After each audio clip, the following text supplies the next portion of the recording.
Mr. Speaker, I'm pleased to yield 3 minutes to the gentleman from Minnesota, Mr. Walz. Gentleman from Minnesota is recognized for 3 minutes.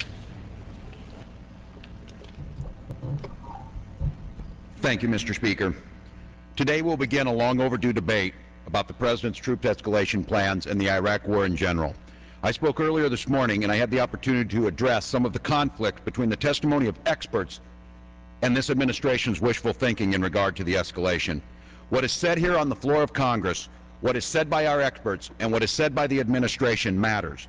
It matters because our troops will be asked to fulfill the mission that comes out of these discussions.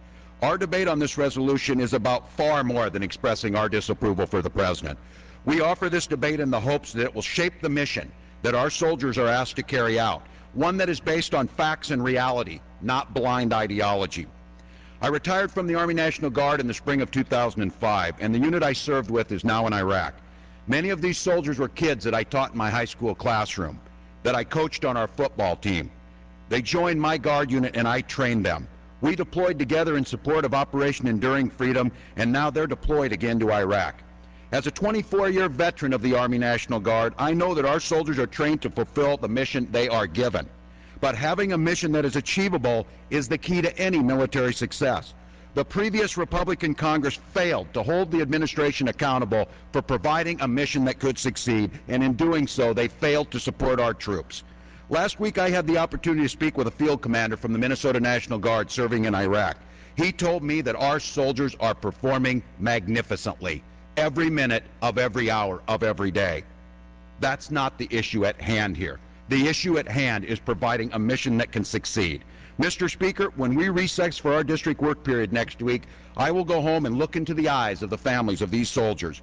These are the same families and the men and women who learned on cable television that they would be extended in their tour of duty.